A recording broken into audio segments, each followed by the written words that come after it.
Ты посередине. Давай, окей. Welcome everybody. I call them the Venik Trio. House. I don't know where to begin actually with this. I just have a prediction. We see where we are with sauna in North America, and for a lot of people, they're just coming to this space of sauna in North America. And Dan calls me the scout, and I really, in some ways, it's a blessing and a curse. But I am a scout. I'm always thinking forward, and sometimes I'm right, and then a lot of times the scout is taking ideas out into the woods, bad ideas. But this is a good idea. I want to show you guys a little bit about what I think is a future for thermic bathing, contrast therapy, sauna in North America. And the oddity to me is that this is not new. This is, I think a lot about the comparatives of Aufguss and venik treatments and the huge differences, and we're going to get into this. This is not something that just happened. This is a real ancient practice, and ancient practices are with us for reasons. Chinese medicine exists for thousands of years because it works. And how many of you have had a venik treatment this weekend? And keep your hands up. How many are scheduled for a venik treatment before it's all over? One, two. Okay, good. Okay, so I'd like to introduce Alex. Alex, I call him B. Alex from Buffalo. B. Alex. And in the middle is California Alex. And Dan from the Banya House. So give him a warm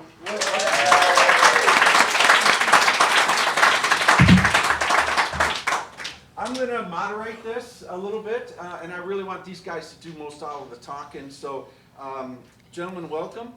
Any beginning words? Thank you for having us. Yes. We love the energy. We love being out here. How did you guys meet, the three of you? Ooh. 3 of us. This is the guy right there. So yeah, we all met because of Glad. And Sauna Days, right? You can't. You remember you sneaked into my showroom. Tell The story how I met Glenn. Okay, so I have a showroom in Buffalo, New York. We sell saunas, and I'm sitting there, and I just opened up a showroom, and it was closed, and the showroom was closed, but I have a warehouse. The garage was open, and I'm sitting in my office. And there's a guy sneaking out, like in the dark, seriously. And he's like just opening up the door, like looking. And I look at him, like, man, this guy looks familiar. Like, where did I see? I saw him on YouTube. I saw Glenn on YouTube.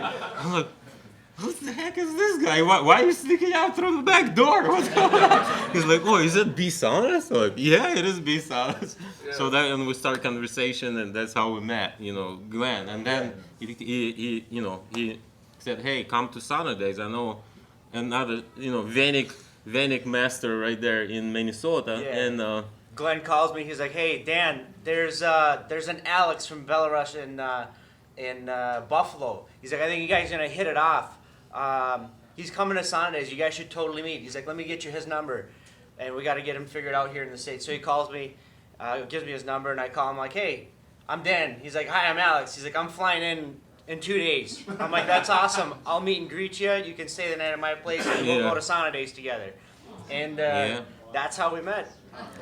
And with Alex, we took a venik course in Mexico. There's one guy from Russia, popular guy who does venik lessons school. So he was performing. It was a couple of days school in Mexico. So I flew to San Diego, and you found me through internet, right? He's like, I was selling, and then we went to learn whisking too. Fantastic. So what is the difference between sauna and banya? And if you could kind of just give us an overview for people that may not know about this, about either, like how would you describe the difference between sauna and banya? You hit it off. Huh? Yeah, you hit it off. So to me, it's basically sauna is a Finnish word. Banya is a Slavic word. So it's sauna can be different. Higher temperature. Humidity, and banya same thing. It can be different, but main thing is combination of temperature and humidity is a banya versus sauna. Yeah. You want to talk another point? Какой другой этот самый, как бы ты объяснил разницу сауны и бани? Ты скажи, да. Давай ты скажи. Okay, so, больше лежанка и... Да. Баня. Ты будешь переводить? Yeah, I'll translate. So, Be loud. Listen to Russian, whoever can pick it up. Pick it up.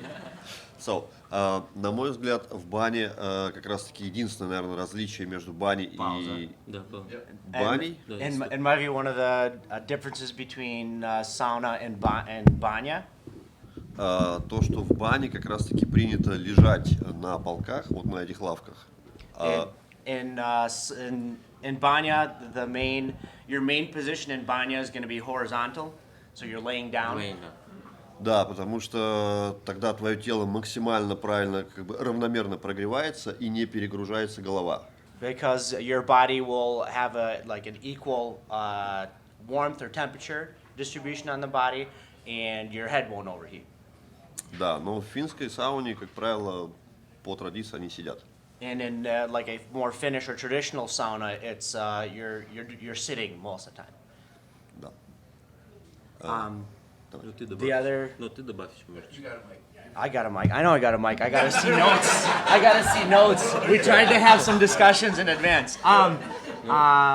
Ну, ты еще добавь разницу. So, well, like with sitting down and laying, obviously this is like, well, we're calling them like more common differences. It obviously fluctuates quite differently. Like some people in banya will still be sitting, other people in sauna or in Finnish sauna will lay down. There's a wide variety of how people tend to enjoy it. If you're in a packed room, you obviously don't get the privilege of laying down unless you're on everyone's lap. So there's those different nuances. Let's see.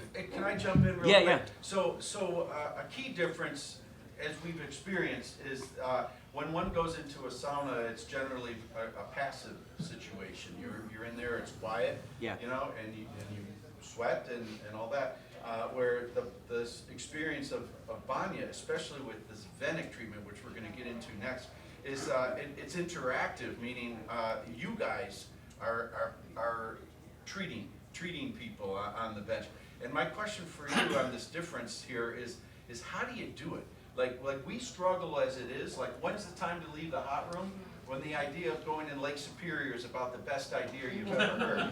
And until then you're not there, right? But how do you guys keep it going? Because you're not sitting on the bench, you're active. Yeah. How do you do that? How do you prolong your time in the hot room like I this? think that's, so one of the first points that we had was the temperature difference. So temperature difference is huge. When you're in we'll say 140 plus. So 140 degrees below that, your body stays in a parasympathetic state. So you're not creating any stress for your body. So with lower temperatures in the banya, you're not hitting that shock moment where your body's like, oh crap, I gotta cool off. Your body's in the state of, I feel warmth, I can relax. So that's part of it, where the heat in banya can be a lot lower. Giving you the ability to stay in longer and prolong your heat exposure.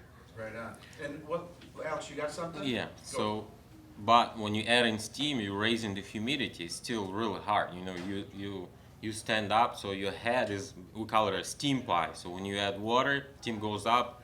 It is a layer of steam, and when you work, you're standing up, person laying down, and there's a big temperature drop. And my head in the steam, working and breathing. It's really hard, and you have to deliver. You have to add. You feel it. How much more? Like it depends on the person. Some need more or less, and it's hard. So you're trying to save energy by.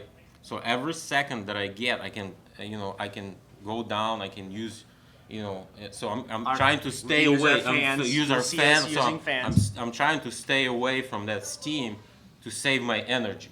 And when you're doing whisking, you're not just pounding nails. You work with your body. You work with your body. Try just to float. Floating with the steam and to save energy. So and you can go out.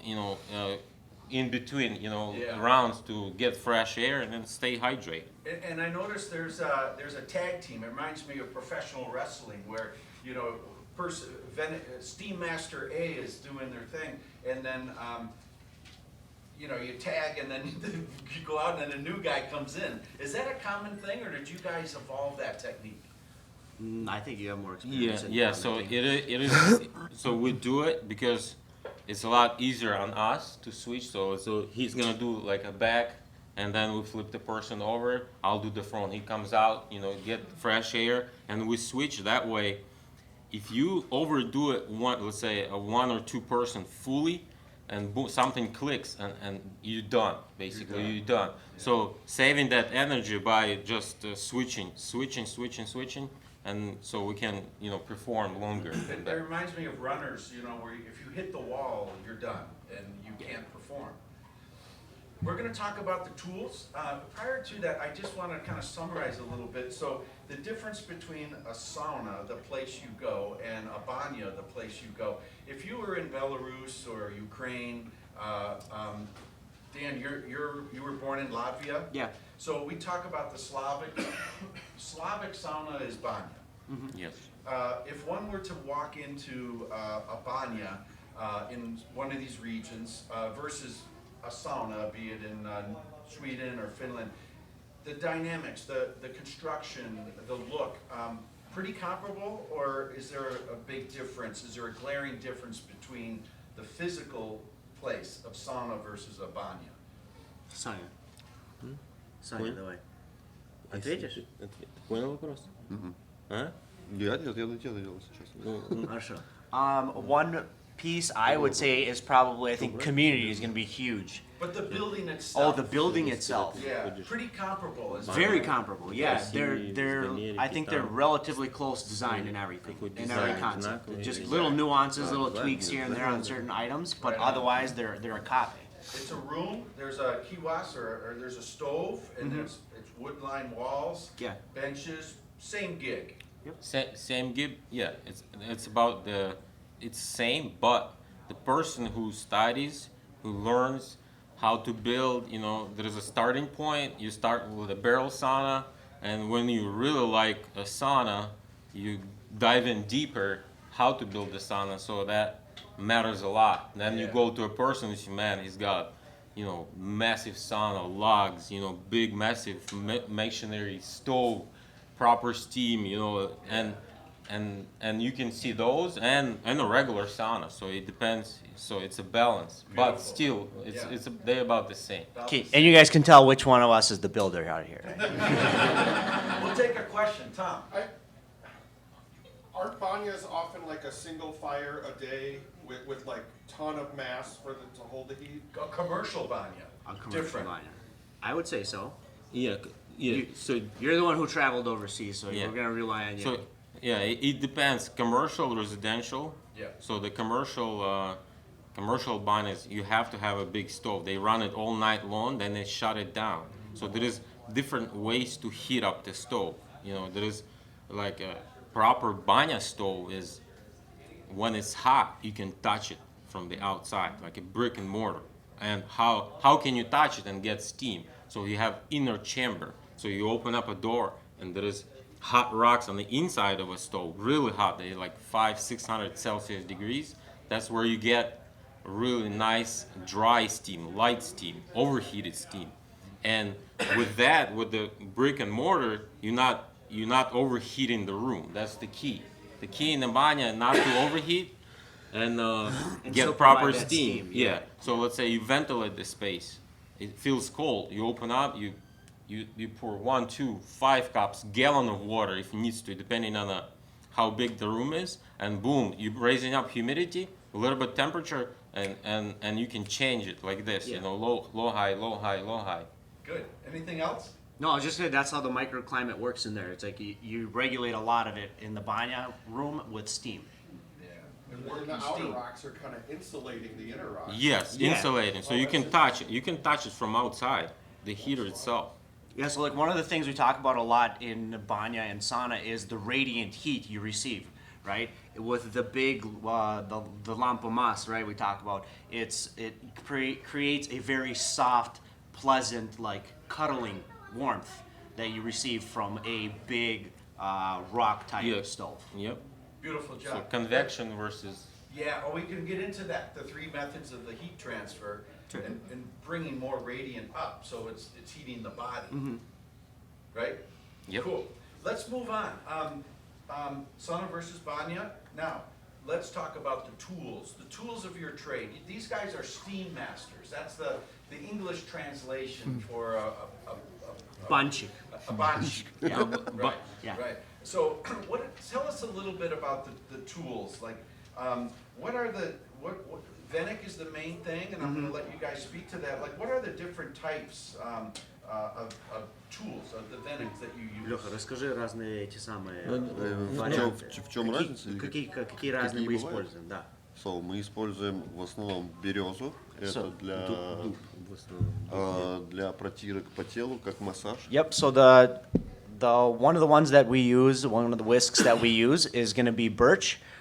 Birch is often used for like a scrub down. Да, потом Арома тоже. для арома она тоже Yep. подходит. And I'll just do one comment on aroma. All the different herbs and branches that we use, the whisks, they all come with a very unique, distinct aroma that provides that little nuance of like an aromatherapy type environment where you're just taking in what it provides. Да, но один из самых главных веников для парения это как раз дубовый веник. And one of our most important or one of our primary venics that we use is going to be the oak venic. Да, который мы как раз нагоняем парное Yeah, тело. И and with the oak venic, with its larger leaves, it's used, he often calls it an extension of my hands, that we use it as like a little fan to help bring down that steam pie over the body, and then we use the venic to incorporate the steam. да, также существует много всяких разных веников, такие как эвкалипт, такие как пихта, можжевельник. So there's more into the herbal side with the whisks. We'll use whisks like eucalyptus, balsam fir, which also provides all that the aromatics inside the steam room.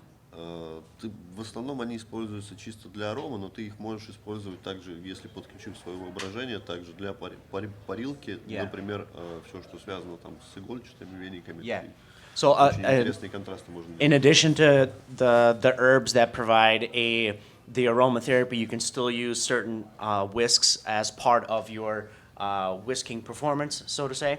With just applying certain logic as far as how the whisk functions and works, you can incorporate it into your massage.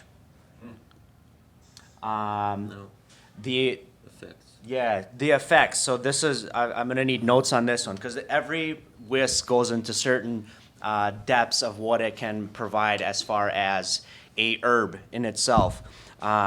So I'll start with our primary one that we use. Oak brooms, they contain tannins. Tannins contribute to the narrowing of blood vessels, reducing inflammation of skin, healing its damage, heal its damage, reduce the feeling of pain, increase overall tone of epidermis. Oftentimes you hear from people that use the sauna is main improvement is on the skin, your epidermis level, just the cleanse that it provides and whatnot through that process. Skin becomes smooth, matte, elastic. In addition, tannins help to remove bacteria, toxins, toxic salts, heavy metals from the body. Those are some things on the oak. The birch, like he said, is often used for scrubs. It's a unique, softer branch. The birch broom helps to improve blood circulation by expanding capillaries, speeding up blood flow. Unique thing with the birch whisk is it's more delicate. It's very, I'd say to some extent it can be a little bit more finicky if you don't prepare it well enough. It can dissipate, the leaves will fall off the branches, and then you really get to focus on that blood circulation and expanding of the capillaries, because you start to gently whip your recipient on accident just because it has thinner branches, so they really get that emphasis of the circulation and blood flow throughout the body. How do you prevent the leaves from falling We can jump into that. So one of the unique ways of preparing the whisks, every steam master will have a preference, have a desired method that they use. One common one is you will brew it in cold water. Why not hot water, you might ask? Hot water it defeats one purpose of the venik, which would be all its nutritional properties.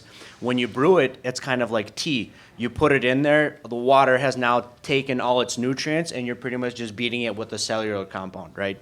The nutrients are a minimum to it left inside of there. Plus it becomes saggy. Yeah, and it becomes saggy. Like when you look at the leaves, they're supposed to carry this vibrant green tone to it. It's not supposed to be like this dark brown look to it, because then you've pretty much extracted everything from the leaf, and you're just, like I said, you're just whipping around the cellular compound onto the body. And Dan, this venik itself, was this purchased or made? Tell us the history of this exact one. That exact one. So that one came from, I gotta remember which batch that came in. I think that one came from Latvia. So there's a big company that does commercial venik preparations and whatnot, and I think that one's out of Latvia. And the oaks that are going around the room, where There's a variety. So there's one made by the master himself. Those are the really fancy, expensive ones. By expensive, I mean they're priceless because they don't go on sale. Made in USA. Yeah, they're made in Buffalo. They're made in Buffalo. from your land, right, Alex? Yeah. Yeah. And when do you harvest your oak veniks, and how do you, give us a little word on the process of how you DIY your veniks? So it start depending on the tree and the climate. So in Buffalo, I tried different ways, but right around 4th of July, that's the leaves are already mature enough, they thinner, and you start harvesting early July, right until they become yellow. So and they can be the same. Let's say we get the same tree. You harvest early July. The leaves are thinner. The venik is lighter, and it's easier to work, but it wears out quicker. Then you harvest in August.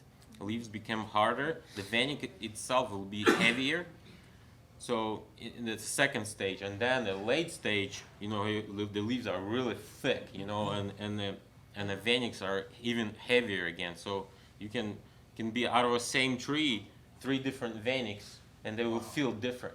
How do you, when you make veniks, is there a way that you store them to keep them even through the winter, or? Yes. So the key first, not to have thick branches. So when you buy a venik, you look at the handle. If you have thick branches, it's not going to be flexible, and it's going to wear out. It's not going to be comfortable to use because it's just going to be like a stick, boom, boom, and it's not pleasant to work with.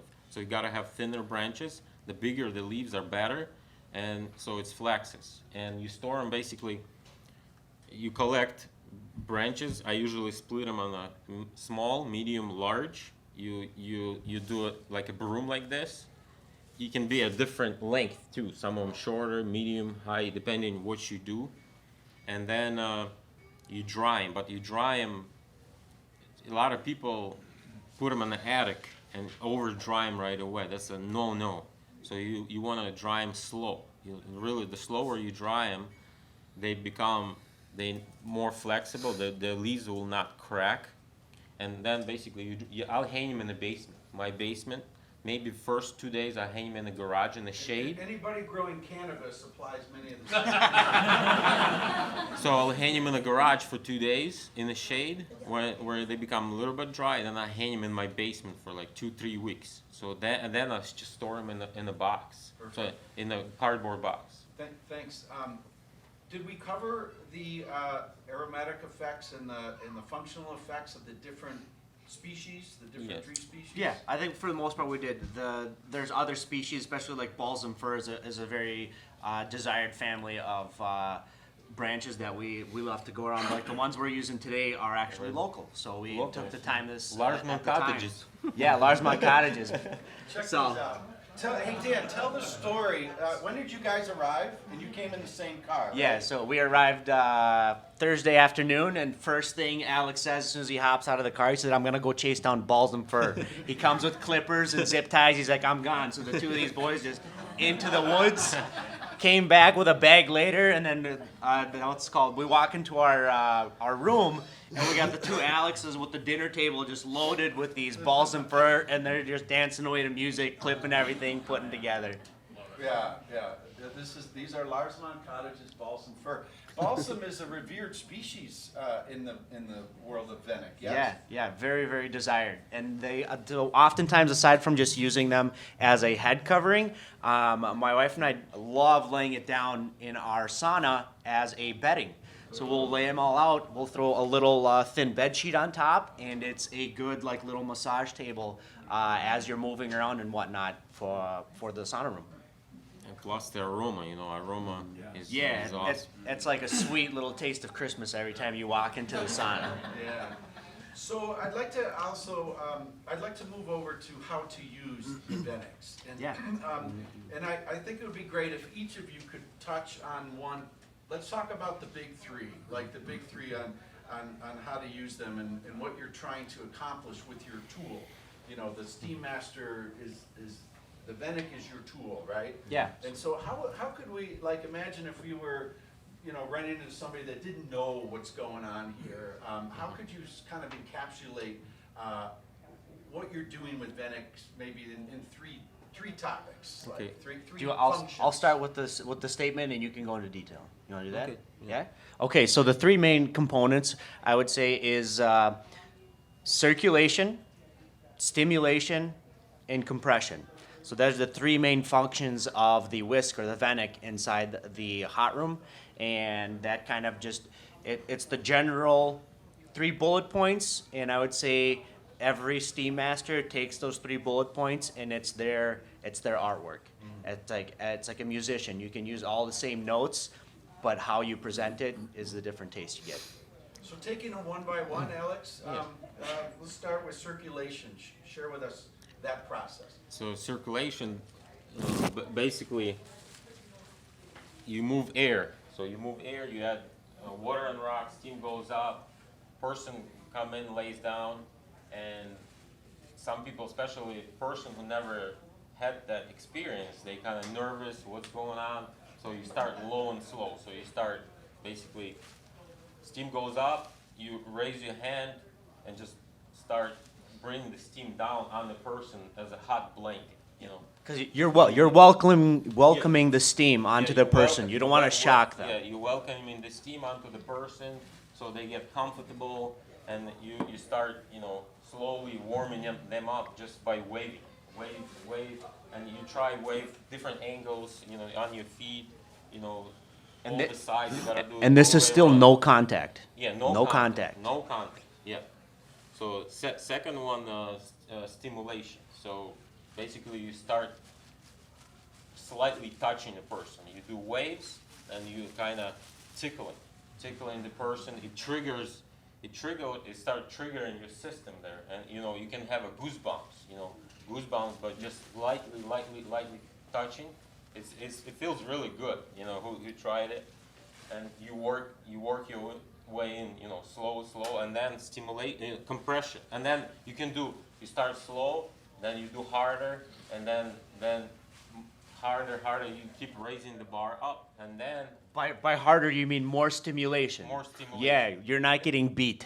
Okay, he's not going to town on you where you're gonna have backaches afterwards. And what is happening to the body on the stimulation stage? Can you give us a little bit of background in the... Yeah, so what goes on in the body when you're doing, so typically, and I'm gonna try to do my best on the actual data, your body has somewhere between 150 to 200 milliliters of blood flow that goes to your extremities on a regular basis, right?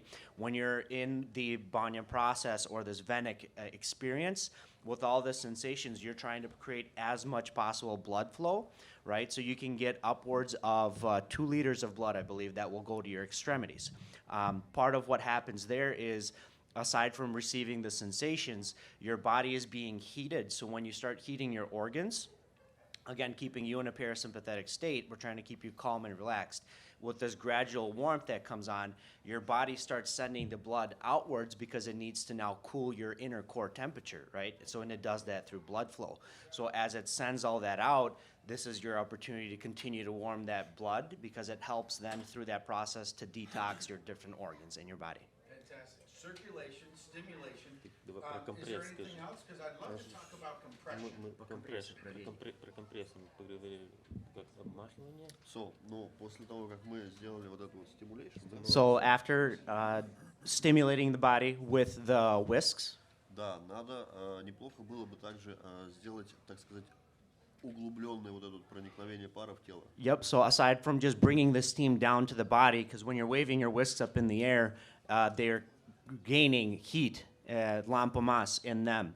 So with that, you take that lampomas and you want to apply it to the body to create a blanket in specific areas. Да, потому что у многих, как правило, зажатые шеи, позвоночник, лопатки. And ещё often что-то. a lot of people have, all of us are nice and young and elastic, but we have painful spots in certain areas for some random reason.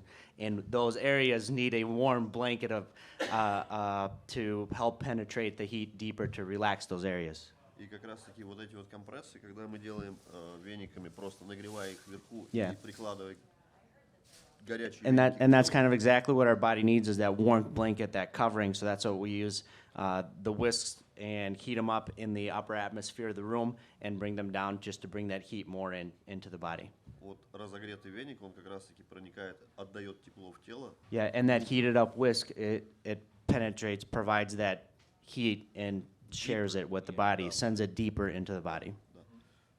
И как раз таки это способствует улучшению кровообращения Yeah. и расслаблению мышц. И And through that process, it helps with adding more circulation and also providing that relaxation relief. When you're, as steam masters, when you're administering this, do you ever poll the patient or what do you call the person on the bench? The recipient. The recipient. Do you ask them? Yeah. A lot of times if you're doing a massage or whatever, hey, do you have any special pain? Do you guys get into that with the recipient as steam masters? Like, Yeah, are you feeling yeah, pain? yeah. Sometimes we do. Sometimes you will ask a few questions, and you can, with the compress and stuff, if something hurts or your joint, and we can concentrate on certain areas more, and to work on that spot of the body.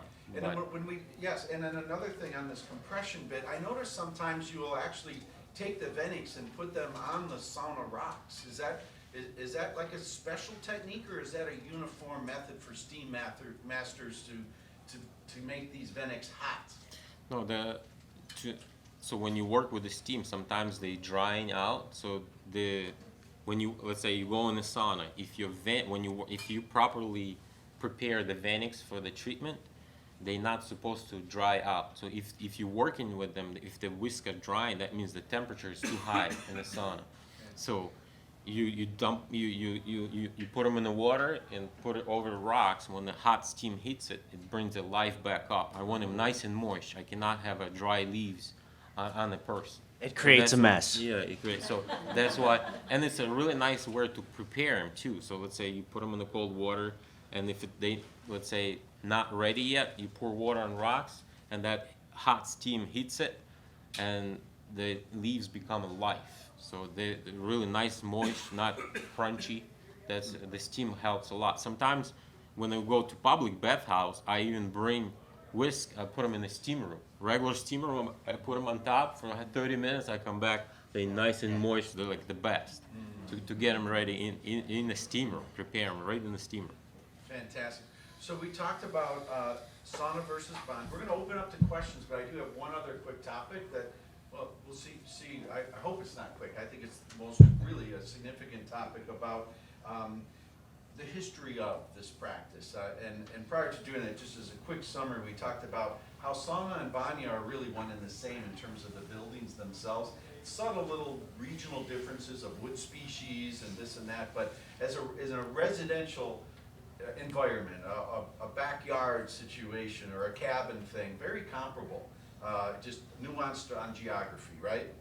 Yes. Okay, and then we talked about the effects, and then how to use the tools that you have, the veniks. We talked about circulation, stimulation, compression, and just a fabulous way to think about these tools and how the recipient is being treated.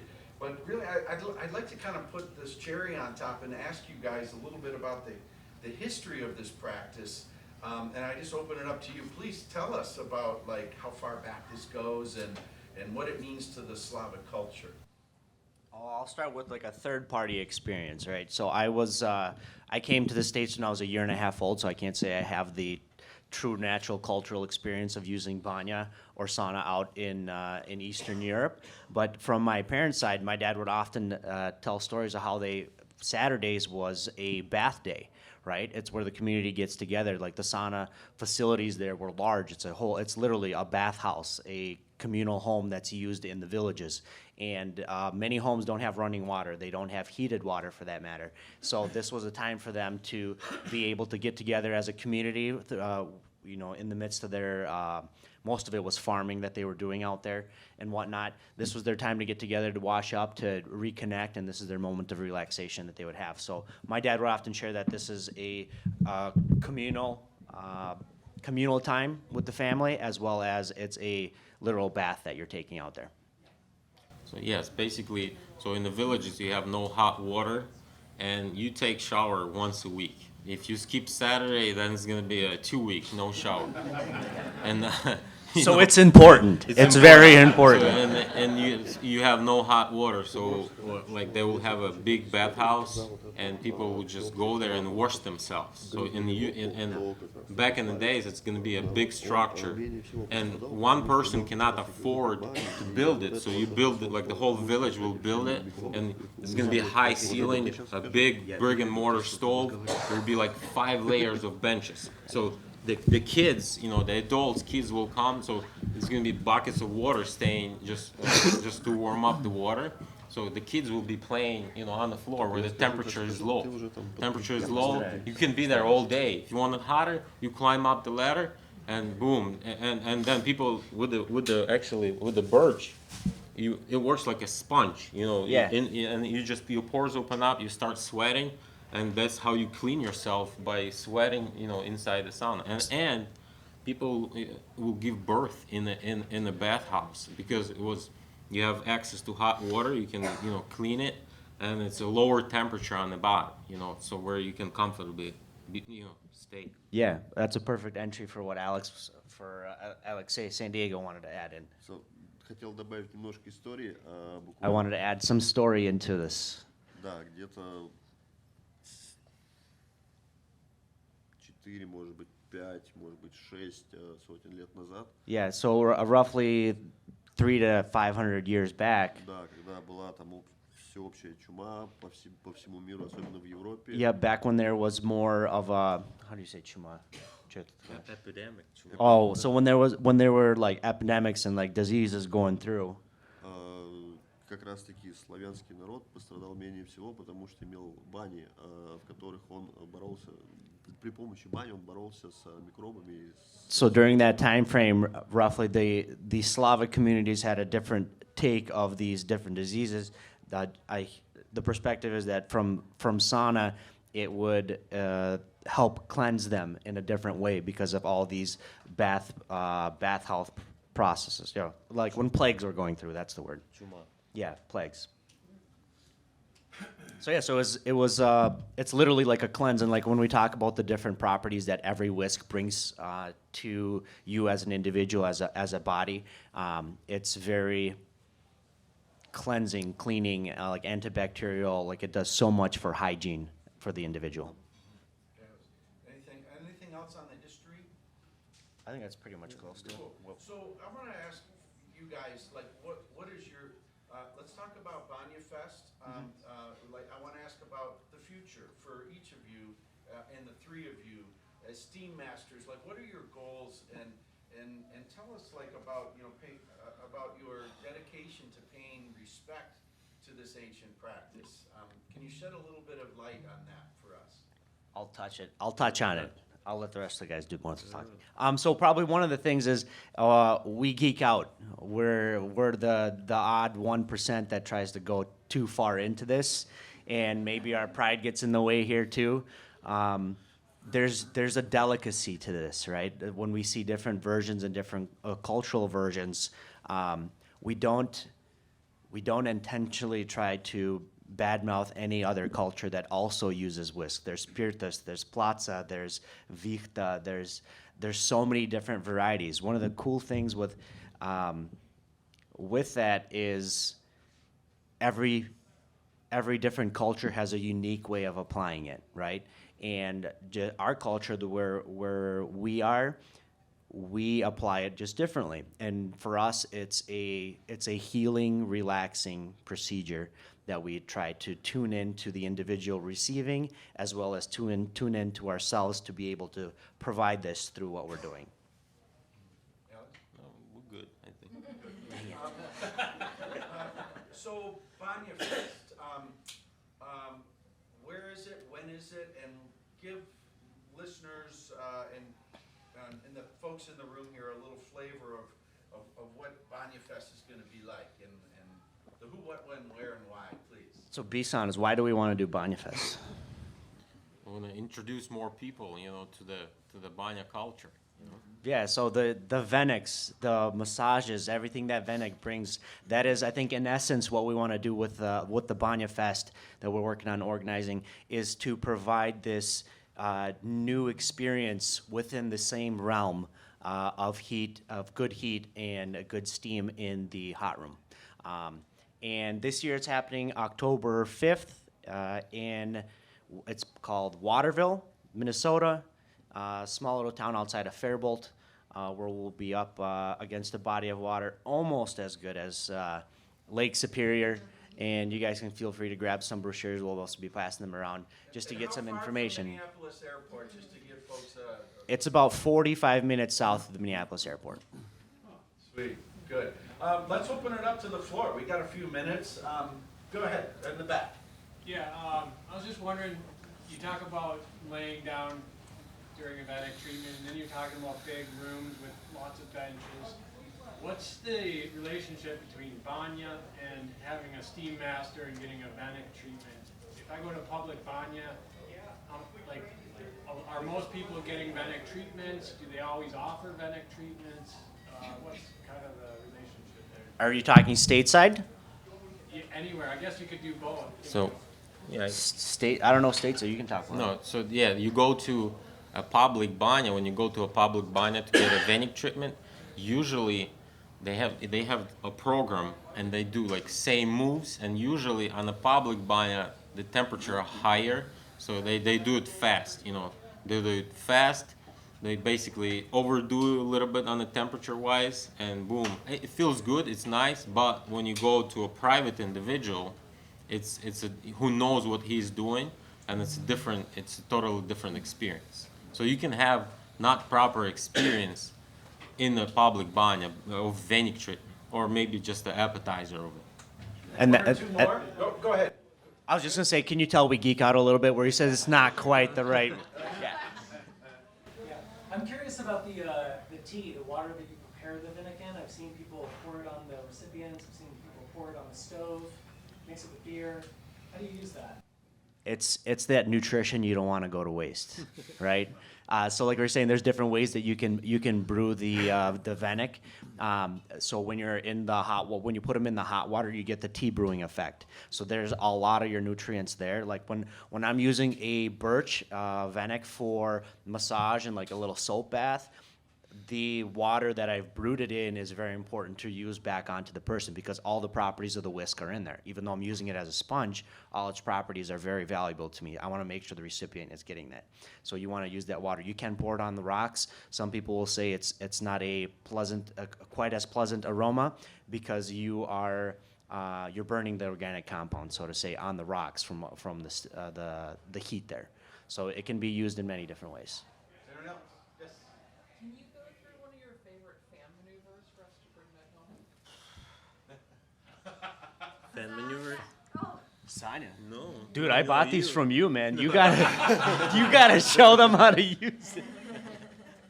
Oh boy.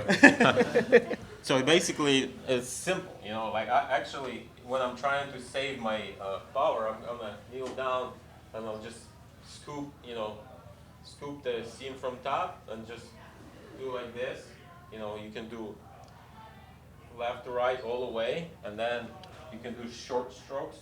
You know, you can concentrate. I can even concentrate with a fan a certain part of the body.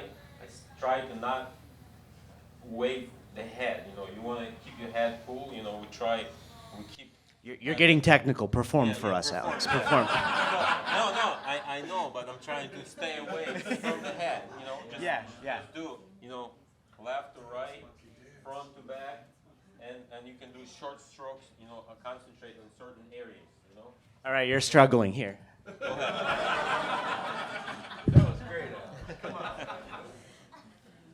Wrist work. Wrist work. Wrist work. So I try to position my hand in a way that it gives me ability to move around without trying to clip my fingers inside here. So it's just a motion of bringing in and out, and then you just rotate it. So it depends how much room you have in the sun. So if you have more room, then you can do that. And with the circular motion, the cool thing you can wave down the heat, or you can wave the cool air from the bottom. So if I take it up, you're getting a cool wave. If I bring it down, you're getting a hot wave. So that gives you that balanced flavor as you're moving. Any other question? A couple more? Go ahead. Yeah, one wood you guys haven't talked about much is kilo wood. So I would love to know your opinion on that. On what? And about putting, kilo logs inside of a banya on the walls for the thermal massing as opposed to just the wood slats. Builder Alex. So, I mean, the kilo is a kilo wood. I never built a sauna out of a kilo wood, but I'm familiar with it. So it can be. Техника дерева какого-то. Yeah, kilo. Понял. Да. So basically, it's an older tree. It's a dead tree. It's a pine, right? Pine, a kilo. Nordic pine, but you can be the same regular log.